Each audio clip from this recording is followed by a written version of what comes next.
everyone. My name is Paul Byer, and I'm the founder and the director here at the TomTom Foundation and TomTom Summit and Festival here in Charlottesville, Virginia. And wanting to welcome you today to this special session of the Cities Rising Summit. And it's so thrilled to be partnering with our friends at the Ewing Marion Kauffman Foundation for this special session, which is called Building Inclusive Entrepreneurial Communities, and features a group of incredible leaders and valued partners of ours in the field of entrepreneurial ecosystem building. This session is going to review and explore some of the key takeaways from the Kauffman Foundation's recently completed ESHIP Summit. The 2020 Summit, held earlier this week, explored pathways to build inclusive, sustainable, and entrepreneur-centric local economies, and is right in line with the values and mission here at TomTom. And I'm also very excited that so many of the speakers on today's call have been part of the TomTom family for a number of years as speakers and participants. And it's really thrilling to see them back and be taking part with us for the Cities Rising Summit. For those that are tuning in on YouTube or Facebook, today's event is part of a 7-week virtual series here at TomTom called the Cities Rising Summit, in which we explore critical issues surfaced by COVID-19 and the 2020 movement for racial justice, especially as it relates to smaller cities here in America. And this is concluding week 3 of the summit that looks specifically at entrepreneurship and small business. So before we get started, I do want to just note for everyone that is on the Zoom call, feel free to use the chat function at the bottom of your screen. I see folks already starting to use it, which is great. Just pop a note of where you're from. I see Falls Church, of course, Charlottesville, Chatham, of course, all over the country. Ecosystem builders are tuning in, and encourage you to drop notes and comments throughout the talk there. And with that, I'd like to turn it over to our friend Cecilia Wassinger, ESHIP community activator, founder of Mass Collaboration. It's great to see you today, Cecilia. Thanks for having us again. It's always an honor to be here and be part of this fabulous event. Hi, my name is Cecilia Wassinger, and I'm one of the ESHIP community activators with the Kauffman Foundation. As a consultant for the foundation, I have the honor and privilege to work with entrepreneurial ecosystem builders from across the US and around the world. So I wanted to take a few minutes and orient you a bit as to how we got here and who's involved. So bear with me one moment while I get my screen up and sharing. Okay, hopefully you'll be able to see the slide presentation. So, the Ewing Marion Kauffman Foundation, Ewing Marion Kauffman was an entrepreneur and humanitarian and believed it was a fundamental right for anyone who had a big idea to be able to bring it to life. Working with communities and in education and entrepreneurship to increase opportunities, allow people to learn and take risks and own their success. So with this theory of change that you see in front of you, this is how the Kauffman Foundation to look to invest in ecosystem building communities. Communities need economies. Economies need entrepreneurs, entrepreneurs need ecosystems, and ecosystems need builders. And the ecosystem builders need to support a professional field. So with that framework, back in 2017, the ESHIP Summit began as a 3-stage process to discover, design, and deliver. And as Paul mentioned, we just wrapped up the 2020 ESHIP Summit, where we're in the middle of the deliver phase. In 2017, when the Kauffman Foundation asked various system stakeholders who the best ecosystem builders they know are, they engaged a lot of people. About 500 people came together in Kansas City in June of that year, and the discover phase kicked off. These early adopters from dozens of sectors and cities across the US and around the world came together for the first ESHIP Summit. And as the conversations evolved, they discovered and started to design, as in 2018, at the second ESHIP Summit, efforts that needed to coalesce, and came up with 7 ESHIP goals. They're borrowing inspiration from the UN Sustainable Goals. These ESHIP goals are intended to be kind of a pillar or organizing elements to work through this field. So the ESHIP Summit goals, like the UN Sustainable Goals, are separate and individual, but they overlap and intertwine. Include an inclusive field where diverse voices come to the table, a collaborative culture so people play nicely in the sandbox, a vision or a North Star so that we aim for a common goal, and connecting the networks where people talk together and overlap and intersect so that they can inform each other's work. Metrics and methods are how we measure where we are and where we want to go. Otherwise, you tend to go around in circles. And universal support, which is how you shout out this wonderful work to the world, which the Tom Tom Festival helps us do to expand engagement and stakeholders. And with that comes sustainable work, which is how we are sustainable, get paid to do the things that we do. All centered around that is entrepreneurial ecosystem building storytelling, because storytelling is what opens up hearts and minds. And so that's centered and related to all the goals. What we found is that people don't necessarily come until they're invited. So the invitation is to come and be part and interact in the community. With the invitation and a sense of community, you end up building relationships and create a sense of belonging. That strong sense of belonging and relationships leads to better communication and visibility. And with that comes coordination and alignment. Like traffic laws, if you go rogue and go on your own, then you can definitely make things happen. But when you feel like you're part of a community, you don't maybe go one way down the wrong way street, down one way at 70 miles an hour off a one-way street. And with that comes the collaboration, which everyone seeks. And that progresses over time. And that's how you build trust. And trust is created basically in order for things to progress. So with that, this is a brief synopsis of all the things that happened at the 2020 ESHIP Summit.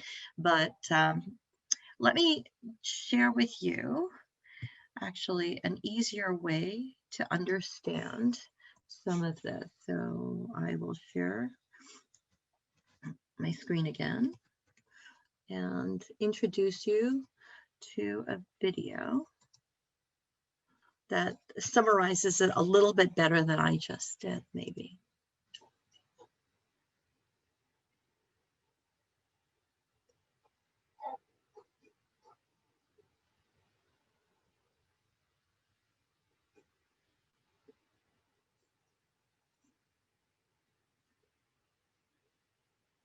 Trust and collaboration, supporting big ideas, supporting people when they take risks, supporting people when they fail, creating that right culture that is ripe for entrepreneurial success. Because of the changing nature of our economy and our communities, we have to take new approaches in ways that will make sure that everyone has the opportunity to participate.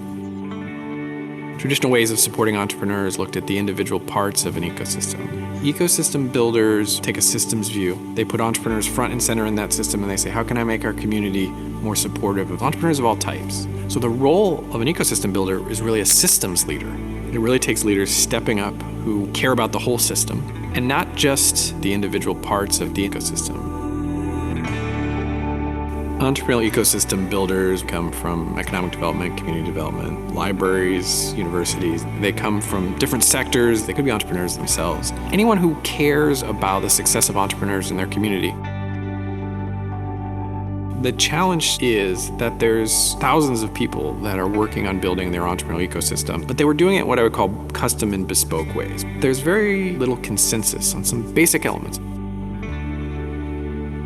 How do we create the environment in which entrepreneurs in our community can thrive? What are the processes? What are the steps? How do you build an ecosystem? How do you measure the health of an ecosystem? And I think as that practice of ecosystem building matures, it becomes more available to more communities. The only way we're going to figure out how to do this is to figure it out together.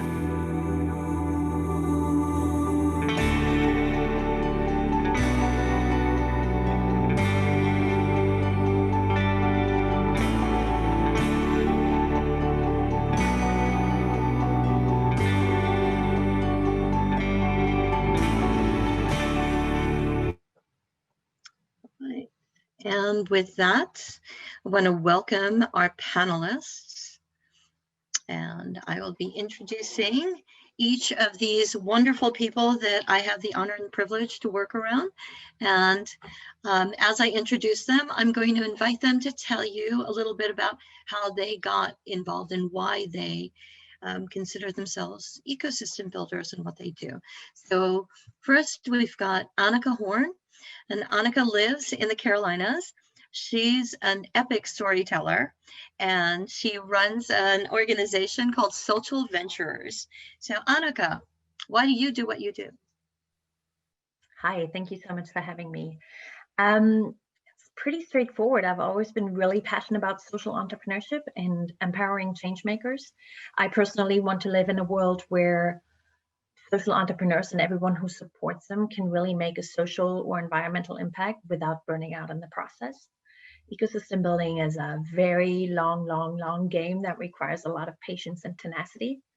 And so I launched Social Ventures, and I'm on a mission to help these change makers, these impact makers, build purpose-driven careers, organizations, and entrepreneurial ecosystems, while also leading a sustainable lifestyle. And that's what brings me to this work. Great, thank you so much. Dell Gines. Dell's role is one of a traditional economic development role, works for the Kansas City Fed, but he's got the heart of an ecosystem builder, and he's like at the cusp of where entrepreneurial ecosystem building and traditional economic development, that threshold is the space that Dell holds. So Dell, tell us a little bit about what makes you an ecosystem builder and why you do what you do. Yeah, sure. I really classify myself as an ecosystem builder of ecosystem builders. So, I've been working at this for a decade since I started the Fed. And what kind of got me into this was I live in a community called North Omaha, Nebraska. And despite having more Fortune 500 companies per capita, Warren Buffett, having one of the largest philanthropy groups in the nation here, the Black population in 2008 was said to have the #1 childhood poverty rate in the nation and #3 adult African-American poverty rate in the nation. And this is 13% of the population. And this is my community that I came up with. So I've been looking at it different ways to kind of address this problem. And to me, the logical extension of that is ecosystem building, because the way it empowers communities, it empowers economies, and it creates a more egalitarian society. Great, that's a lot of heavy and important work. Grace Valangia lives in Augusta, Georgia, but her work is in supporting entrepreneurs and ecosystem builders across our country. Grace, tell us a little bit about what you do and why you're doing this work. I'm Grace Valangia, and I help co-found the Clubhouse, and we are a collaborative workspace. And our mantra is to help not only our community but communities across the country. Ecosystem building is a noble profession, and we're on a movement to work with communities to help create a sustainable model for ecosystem builders so that they can do the hard work and have the resources, AKA funding, to continue to move the needle in their communities. And some of that is at the policy level, and some of that is working with economic developers. And it really is, like your diagram showed, Cecilia, the funnel to empowering the entrepreneurs in our communities. And there's hundreds of us across the nation. And so my calling is in the community building strategy space. And that's what Make Startups does, is we work to help the entrepreneurial ecosystem builders help the entrepreneurs. Great. Thank you so much, Grace, for being here and for all the work that you do. Hassan Bazi lives in Detroit, Michigan. And if you ever go to Detroit and you have the fortune of having Hassan as your tour guide, you will meet the most amazing ecosystem builders and entrepreneurs, and see all the things that he does. He works for an organization called Forward Cities, and Forward Cities works nationally to build inclusive ecosystems. So Hassan, tell us a little bit about what you do and why you do what you do. Thank you, Celia. Hello, everyone. So really, I've been involved in entrepreneurship literally since I was a kid. I mean, I guess what you would call now hustles. From the time I was a kid, I had one thing or another going. And for the last 15 years, I've been involved in this space as a practitioner. So in traditional economic development roles, managing microloan programs, incubators, entrepreneurship programs. And I've always, in everything that I've done, I mean, there's always been a process of enlisting collaborators and partners, engaging the community, mapping out resources and services as part of what I did. And about 3 years ago, I attended the ESHIP Summit in Kansas City. And when we left, I mean, over the course of those 2 days, and then at the end on the last day of that summit, there was a call to action to everyone to start using, to go to your LinkedIn profile and start using Ecosystem Builder in your LinkedIn profile. I realized that throughout the course of my career, I was doing all of these things. And there are others that I know that were doing these things, but did not call themselves or recognize themselves as ecosystem builders. And when I attended the ESHIP Summit back in 2017, I literally, it clicked for me. I'm doing all of these things naturally, organically. There are all these people that I know that are doing all these same things that don't consider themselves or call themselves ecosystem builders, but that is exactly what we're all doing. So in a nutshell, that's it, Celia. That's great. Thank you so much. I'm going to invite our audience, if you have any questions along the way, to type them into the chat so we'll be able to see them. Please feel free to type to all panelists and attendees, but all panelists would be fine as well. And Hassan, I believe you have a question for Annika. I do. Thank you. So Annika, you're deeply involved in storytelling. And we often hear the usual suspects in the stories that we tell. And how do you have a strategy that you use to ensure that you are lifting up voices, diverse voices, and being inclusive in the stories that you tell and the people who you are telling stories about? Yeah, perfect question. We actually, about a year ago, started working on a campaign called the Unsung Heroes of Ecosystem Building, because we were seeing exactly that there were some of the common names that we all knew, the Bradfields and maybe the Andy Stolls and big organizations, but we were missing. We knew from ESHIP that there were so many incredible people out throughout the whole country and really throughout the world doing this work, but we couldn't see each other, because so much of this work takes place behind the scenes. We are terrible at promoting and celebrating ourselves. I think it just comes with the notion of being an ecosystem builder, is you're really comfortable behind the scenes. So we launched Unsung Heroes of Ecosystem Building to reach as far as we could into our networks to see who's doing incredible work all around the country. Our goal was to make it diverse in different senses. We wanted obviously different demographics, genders, locations, but also different roles in the ecosystem, to show that ecosystem builders can be entrepreneurs. Ecosystem builders can be people who run co-working spaces, people who work in policy, people who are investors, so really shedding a light at all the ecosystem builders, from the grassroots all the way to the really executive roles. But of course, diversity and inclusion doesn't stop there. And I'm no expert on the topic, but we were trying to be as intentional as possible about having a very diverse visual representation as well. And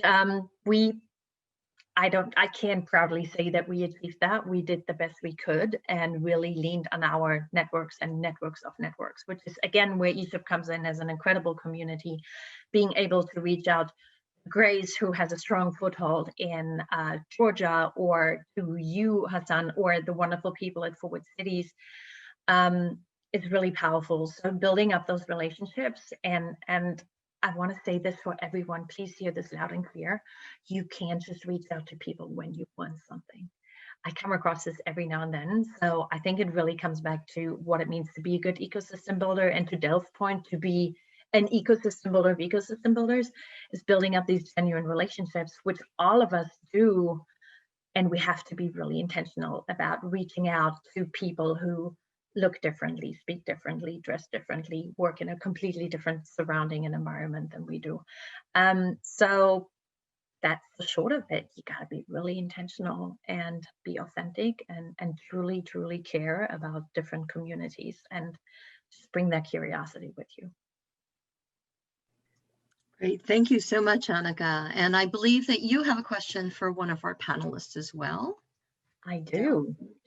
I love talking to Del, and Del has written a fantastic guidebook on building ecosystems in communities of color, which if anyone, like everybody needs to read this and study it and put it under your pillow every night, which is why I want to ask Del that, how do we make sure we fund these efforts? Earlier this week at the ESHIP Summit, Kelly Burton of the Black Innovation Alliance was talking about how important it is to have these bigger organizations that rally other ecosystem builders, very similar to the work that you're doing.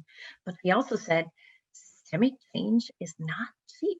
I think especially because it's such a long-term effort, and programmatic dollars will not pay for this. So how can we make sure that we level the playing field for ecosystem builders of all ethnicities, demographics, role, and positions in the ecosystem? Any silver bullet you have for us? I have no silver bullets, but this is good because it's gonna tee up my question for Grace next. So Grace, be ready. I think Kelly's right. Like, I don't know if many of you realize that over $60 billion goes through state governments through their economic development programs every year. Probably could be more, I don't know. Like when New York was recruiting Amazon, I believe it was like they were offering something to the tune of $3 billion in tax incentive financing, tax-based financing, or other forms of incentives to get them there. And I believe I read one article where I think it was up in the Seattle region, like they were committed to like $1.2 billion to recruit like 2 or 3 firms, right? All this despite the fact that stage 2 growth companies produce 60% of all the net new jobs in the nation. So it's a really weird system that we have. And so I spent literally the last 10 years of my life trying to get ecosystem building considered as a mainstream economic development strategy, including my PhD dissertation work. Because when you look at the work of ecosystem building, if we cannot embed it into the dominant economic development thinking of communities, it's going to be very difficult to get policymakers and other funders to support it.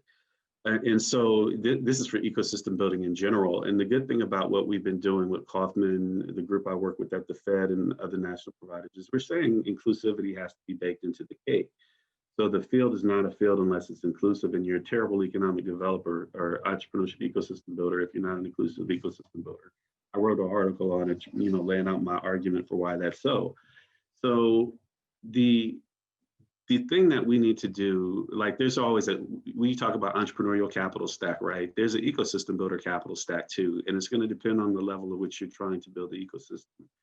My friend Don Mackey calls like micro ecosystem building at the, let's say the accelerator level model. Those have more tangible, concrete sources of financing, usually from the private market or the public sector, municipal sector. But when you start going up a level, it becomes very difficult because we haven't made enough arguments, we haven't built enough strength in the field yet to really go out and tell these folks, yo, just give me so let's say it was $50 billion, and I'm gonna close on this so I can get to my question for Grace. So if it was just $50 billion of incentives that were going through the states, and let's say average $1 billion per state, Why can't ecosystem builders get $250,000 of that? Like, we would do a lot more and a lot better with it, right? Like, Hassan, if I gave you $50 million, Hassan, what could you do with that? So this is why it's imperative that this becomes a policy-making conversation. It becomes a philanthropic-based conversation, and we raise the profile and credibility of the field with these institutions to show how it addresses multiple layers of concerns that we have, from racial equity, from economic growth, from small community and economic, macroeconomic dynamism, all of these kind of things. And that's what ecosystem builders do. So we should be proud of what we do. Great, thank you for that. That's a lot to take in and lots of important nuggets out there. Grace, he's got a question for you. So Del, please share your question.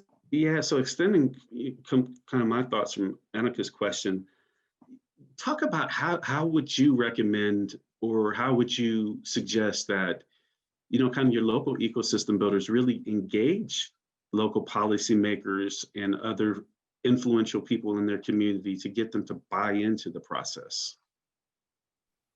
Thank you for that question, Del. I appreciate it. The thing that we have found fascinating in the clubhouse, we've been doing this for 8 years, and I've been working in community building for my whole career in different space in the public and private sector. And I think it's full circle with what Annika was talking about in terms of the storytelling.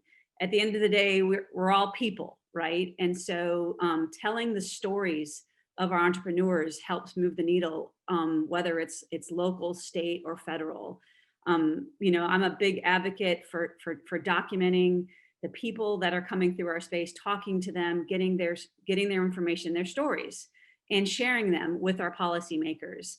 And so we continue to advocate for our entrepreneurs and our small businesses with our mayor. We do it with our economic development agencies. We do it with our state officials. We head to the Capitol. We've been invited to the White House numerous times. And I think putting the stories in front of the legislations, the politicians, the decision makers, the policymakers is where they can see sort of the grassroots nuggets of their constituents. And at the end of the day, they may not see, the mom and pop shops. They might think, oh, everything is the scalable tech companies that they want. But entrepreneurship, as we all know, runs the gamut of that. And that's again where our Make Startups platform comes in, because like you said, there is federally mandated funding available in the legislations. It's actually written 7 times in the Workforce Opportunity Investment Act to help in entrepreneur skills training. And that is exactly what entrepreneur support organizations do, is we help in those trainings. And so imagining a accreditation program or a certification program to tap into those dollars would provide the funding like you're talking about to help the entrepreneurs. And so you have to remind the people that wrote the legislation that this is already mandated. The money has already been allocated. And so what it needs to do is be documented and encouraged for our entrepreneurs to access those funds in the entrepreneurship skills training space. And I think that telling the stories, whether it's inviting your people to your events, we can't do that COVID, we can invite them virtually, going on road shows, taking your entrepreneurs to the Capitol. We've done that numerous times, sharing their stories on showcases, documenting it, amplifying it, hashtagging it, social mediaing it. They'll start to see the message. It's relentless. And I think we're all in that space. The turnover every 2 to 4 years means you're renewing those relationships.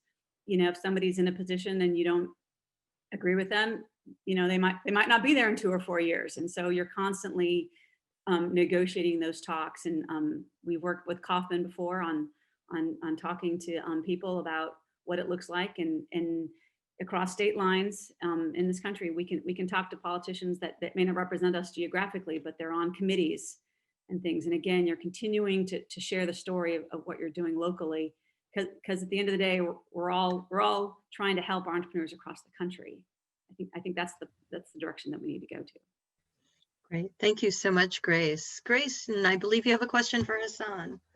Yeah, Hassan, I wanted to know, it seems like a lot of us have been doing this work for a really long time. I think I don't want to consider us the elders of the system, but we're redefining our profession on a daily basis. And you said so yourself, that you've been doing this for years, and all the, you know, we got this movement going. And I'm curious what your thoughts are, you know, in the perfect world, in the next 3 to 5 years, where do you see the system, the system of our profession going, and an organization like yours, you know, in the best case scenario, assuming that everything works in the direction that we see our field amplified. What do you think this will all look like in a few years? Oh, very, very good question, Grace. Wish I had a crystal ball, but I mean, what I would say, especially as we look towards the next 3 to 5 years, I think over the course of, you know, the last 8 months or so, I think as a result of the pandemic and civil unrest, I think a spotlight has been shined on, especially with regard to entrepreneurs and small businesses and communities. I think a spotlight has been shined on inequities that exist. And we have at Forward Cities, I mean, one of the tools that we are now using that communities have started to adopt, that I think will be really important for ecosystems to use, is we have a tool called the E3 scorecard, which we use to assess, and communities, ecosystems use to assess the health of their ecosystem.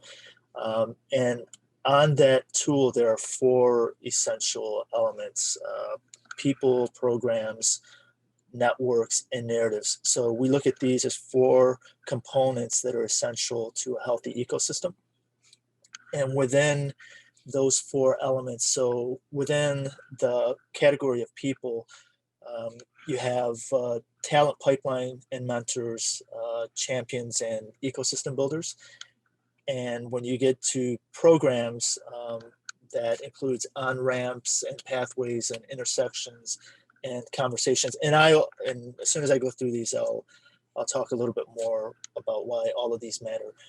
And then you have networks, and networks consist of capital and financing, policy and supports. And the final category of those 4 is narratives, and that's identity and storytelling and metrics and learning.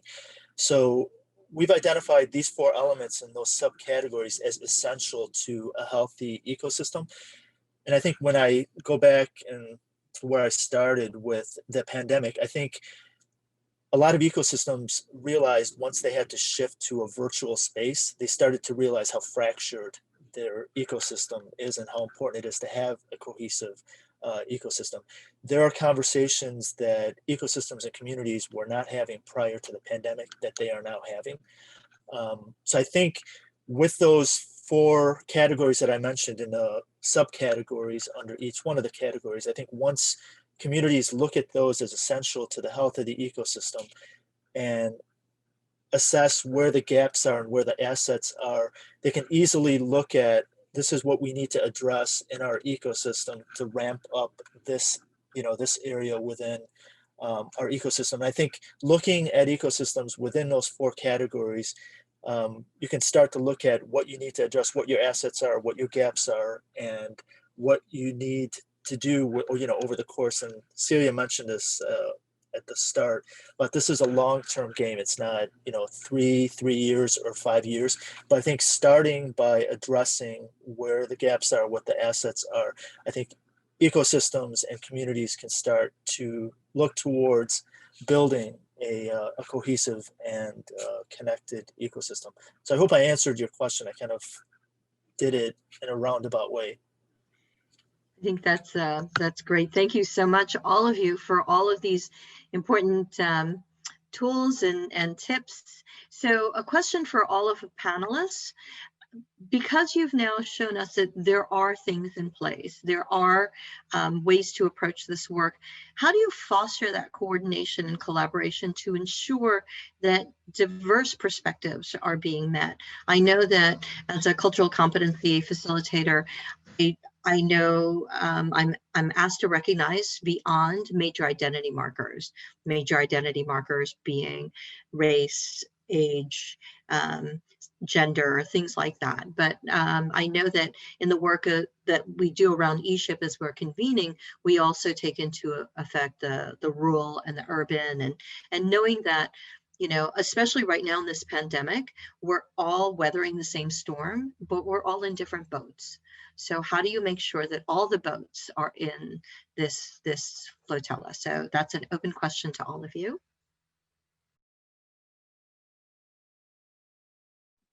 I know that with our organization, because we do operate a collaborative workspace, we have a lot of strategic partners with different groups in our communities, and so we amplify their voices, whether it's in our programming, whether it's in our newsletter, whether it's on our road shows. They're invited to our to building the capacity of what we do in our organization locally. And so a lot of times it's people of different race, gender, economics. It's working with organizations that serve other communities, and we invite them to participate in our space.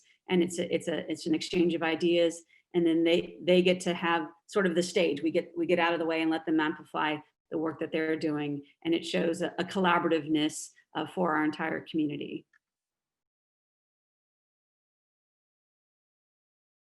Go ahead, Annika. I do a lot of one-on-one relationships with people in the social enterprise ecosystem around the world. So when COVID first hit, it almost coincided a few weeks later with the Skull World Forum. And so I was able to pull ecosystem builders from Africa, Europe, and the US to discuss how they are responding to COVID-19 with regards to supporting their entrepreneurs. So really trying to have these one-on-one conversations, small group conversations, making those accessible through online conversations and webinars, and really just keep a finger on the pulse, because what ecosystem building comes down to, even though it's really systemic, are these personal relationships. So checking in with the people who you know will be disadvantaged, who you know will be harder, more harshly affected by whatever is going on. So always having these relationships and investing the personal time to seek out conversations. I think that's definitely crucial. Hassan or Del, do you have anything you'd like to add to that? Sure. So I wanted to amplify Annika's, her last statement, and then her original end of her answer to the first question on this concept of relationship building. And to me, it's two things. It's intentionality, and then it's relationships. From an intentionality, it means that you're going into, fostering inclusion with a clear intention to do that. And then relationships, and recognize that relationships take time. Like, people just assume because you reach out to somebody that automatically they're going to want to hang out with you. Well, in a racist society where a lot of people did a lot of bad things to a lot of people, those people that have bad things done to them are not just going to be like, yeah, it's all good now. So it takes a level of time and intentionality. And before I turn it over to Hassan, I'm going to talk about an interesting evolution of Brad Feld. So I read his first book, Startup Communities, or whatever it's called. And his concept of inclusivity was very what I call passive inclusivity, meaning kind of that if you build it, they will come, and if somebody finds it, it'll be accessible to them. And I think Brad has evolved even over the times that, if you look at kind of his current work around gender and some of the other race work, to move him towards more of an active orientation towards inclusivity, meaning that it's not enough to be inclusive when somebody knocks on your door, but how do we then create a bigger tent for inclusivity by actively reaching out to people who have been left out? And so that's kind of the arc that I'm also seeing in the field as a whole. I just use Brad as a high profile example of that, of how we come to consider inclusivity, that it's an action. It's an action. It's not a passive reactive thing. It's an active, intentional thing. And it's embedded in relationships, and relationships can get messy, and we have to accept that. And we have to give grace, and we have to give points forgiveness if people warrant it. But then we have to move forward to build something better together. So I'll toss it over to you, Hassan. Thanks, Del. I'll go back to Forward Cities and some of the work that we do in the communities that we're in around the country. So one of the first things that we do is we, when we start working in a community, we enlist local organizers, ecosystem builders from that community, and we convene what we call, it's been called an innovation council, and in other instances, an equitable entrepreneurial ecosystem council, an E3 council. So the local organizers and the folks on the ground enlist a council that helps guide the work over the arc of our engagement in that community. And this actually hit me yesterday because this happened on one of the calls that I was on yesterday in one of the communities. So we're in a community and we're organizing, the local team is organizing a council and nominating folks to be on that council. One of the key components of that in that process was identifying, okay, what are all the values that we share and aligning around values, but also other folks that were coming into that. So potential members of that council are bringing their network into that group, but also, and this happened yesterday on a call, some of the potential members of that council talked about, okay, well, we're bringing all these people on this council and it's a diverse group of people, but what about the people who don't usually, who no one knows about, whose voice is was extremely important. So and we brought up, as part of that conversation, a wide range of people from that community, and not by name, but perspectives that they would lend to that table. So part of that process is, even though you may be very intentional about being diverse and being inclusive, also leaving space open to bring in voices, even of folks that no one knows and that you wouldn't automatically or initially think about. That's great. I know, Hassan, there's a question that Louisa had about who's in the best position to go through the scorecard. And from my conversation, correct me if I'm wrong, with Nick Gunkel, who's the vice president of Forward Cities and in charge of research, is the idea is that whoever comes across the E3 scorecard should take it, get their report back, and then share it out with others. That it's not just one person gets to decide the aspects of an ecosystem, but it helps to just take a minute and get the response back and then share it out further. To talk about what Dell talked about people that come into the space. And I don't want to pick on Brad either, but I know that the give first never really sat well with me. I understand the notion behind it, and it sounds like a wonderful thing to do, but sometimes I think that it comes from a place of privilege, because I don't know that you give first until you actually know what you can give. And sometimes it takes a minute to understand what's going on in the environment, or what you have to give, because you don't know what's needed. So I like to come with a sharing mindset and think about, and sometimes you have to give a little, or sometimes you get a little in order to expand the giving. I love what you said about the relationships being messy. And I realize that sometimes dissent is very important in a community, to be able to listen actively to people challenging the notions. And when those voices rise up, it actually means that they're invested in the community, right? If they didn't care, they would actually go away.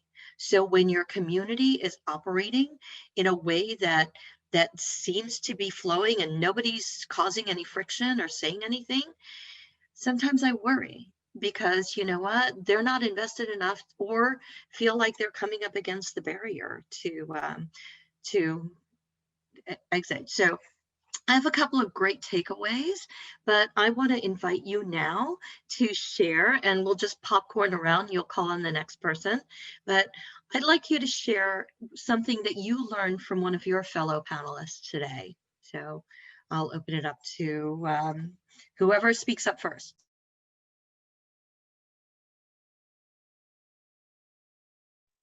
I mean, I'll jump in. I plan to reach out to Dell about this because I want to hear more. I mean, the thing that's sticking in my head is the ecosystem builder capital stack.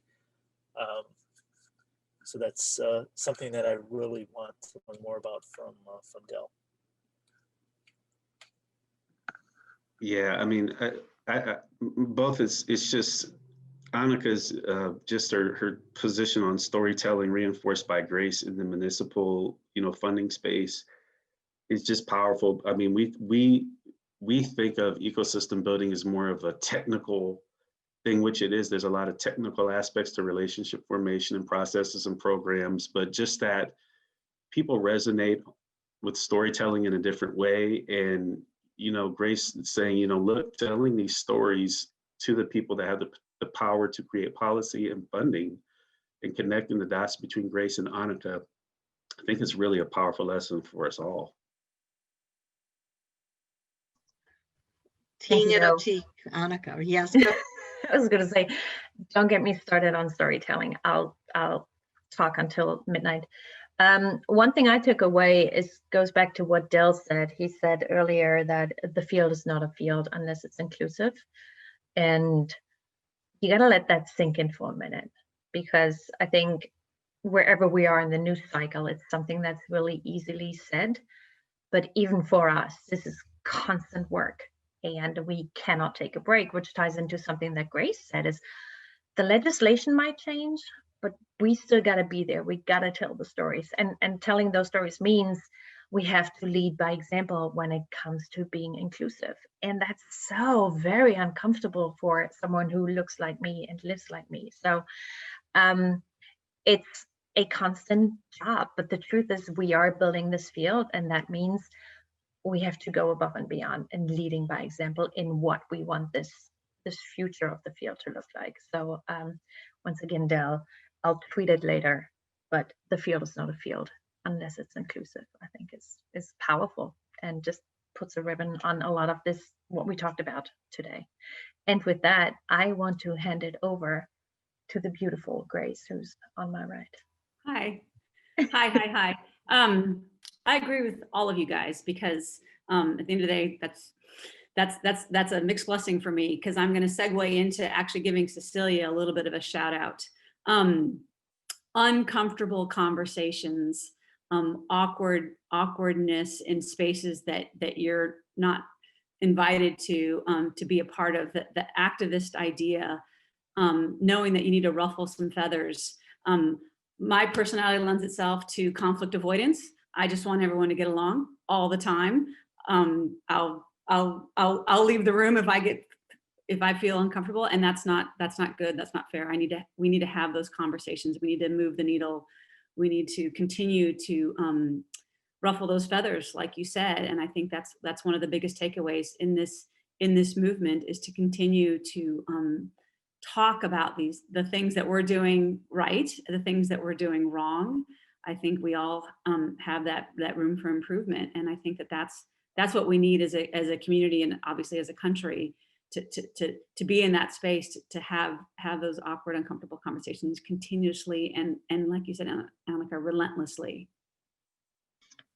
Thank you for that, Grace. I think that it's hard, and we're really grateful actually for all of you and all the people that are here watching this, because it takes a community. It's scary to face all of those things out there alone, and to be that lone voice that calls out to things. And what's been helpful is this whole community. I can probably say that the likelihood is, well, I know personally, I didn't know any of you before 2017. So the Kauffman Foundation has done a really great job of convening. That's what they do. And every year, the ESHIP Summit has actually convened about 50% new people. And it's not to say that the other 50% went away. They're all head down doing the work that they're doing. And this community is expanding and growing.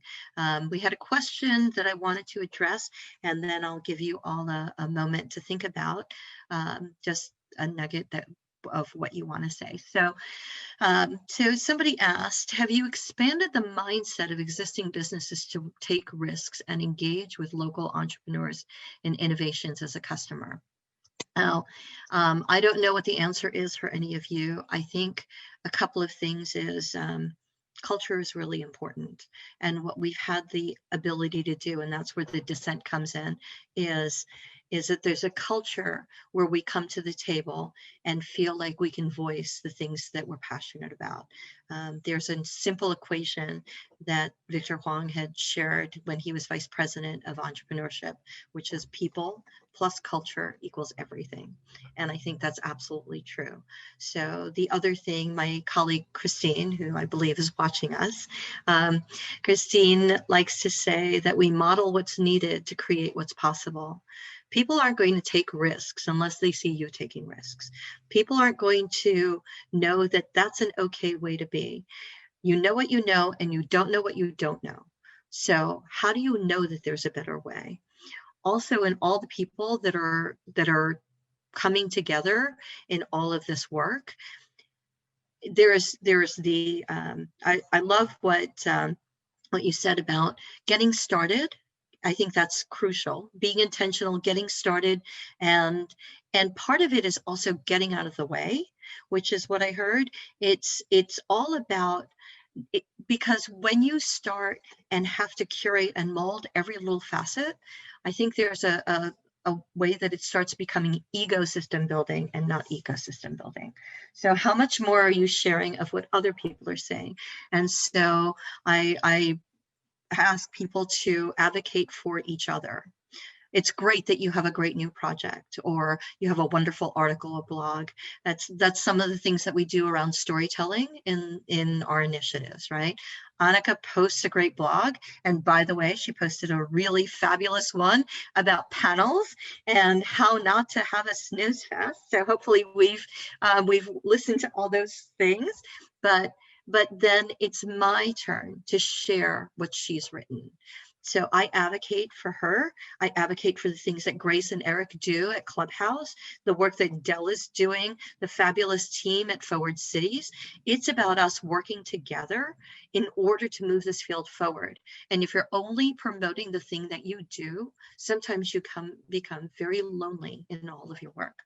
So in the last couple of minutes, before I give a call to action to everybody, I want to ask all of you, so you heard that there, the prompt is, I just want to say.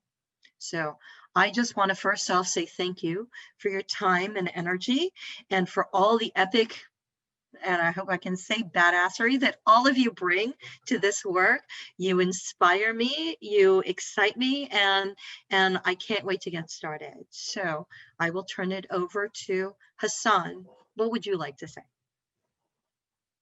Put me on the spot, Celia. I want to say thank you. Just thank you to everyone. This has been great, and yeah, just thank you.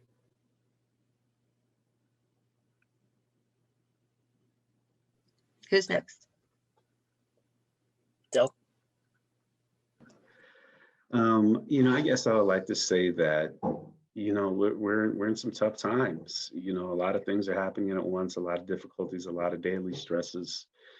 But there's cause for optimism. There's always a light at the end of the tunnel. If anything, America's shown capacity to reinvent itself after troubled times. And so after inflection points like we're seeing now, multiple dimensions, remember to keep, at your aspirational, hopes alive. Like, just because it's dark doesn't, just because it's midnight and it's all dark and no stars doesn't mean the sun's not going to come up in the morning.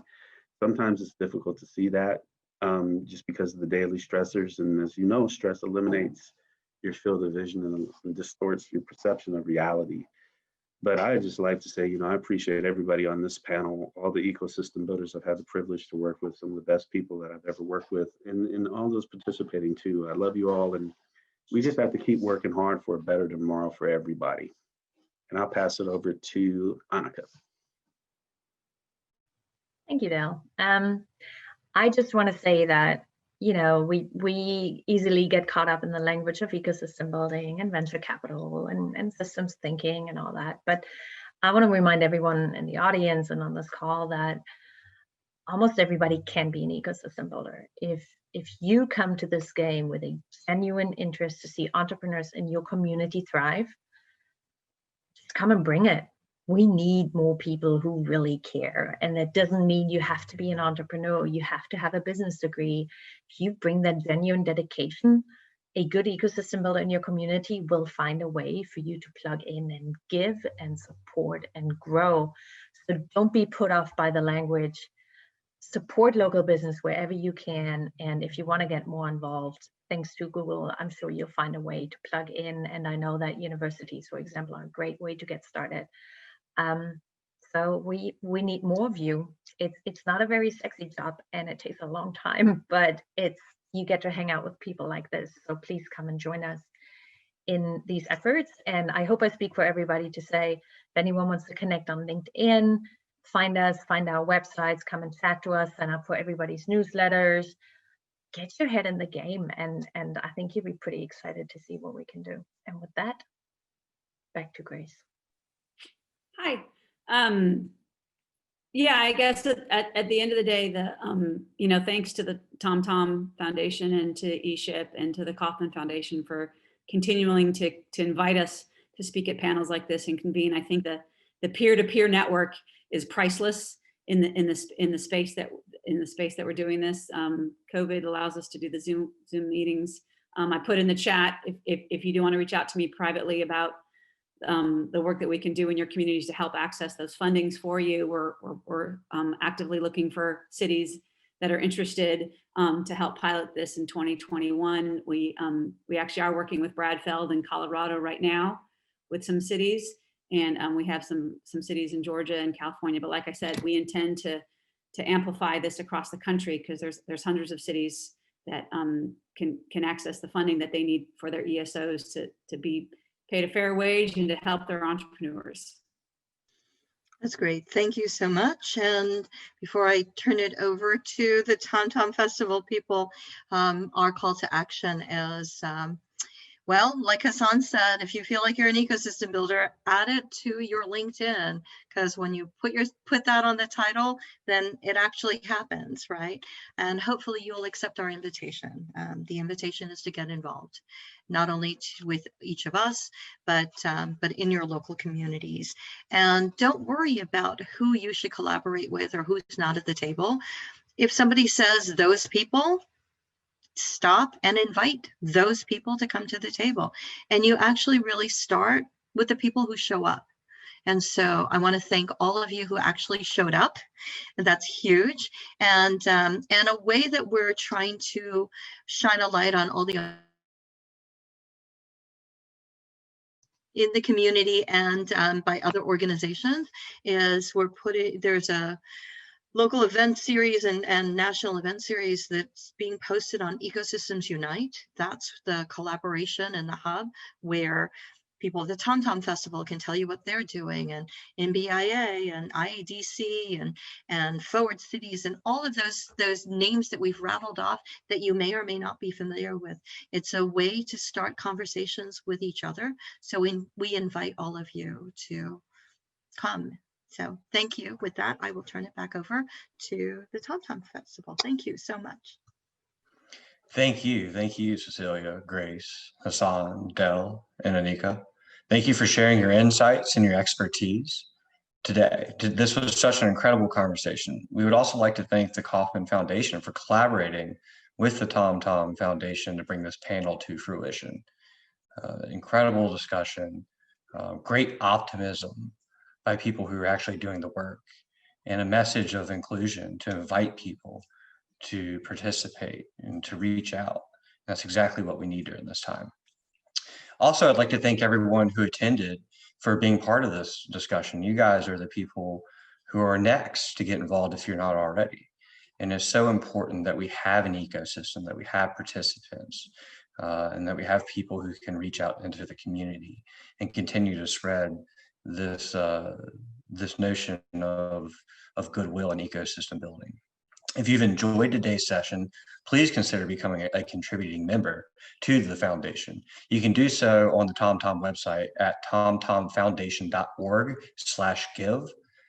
We really appreciate any support that you have that allows us to connect with experts and just great people like we have here today.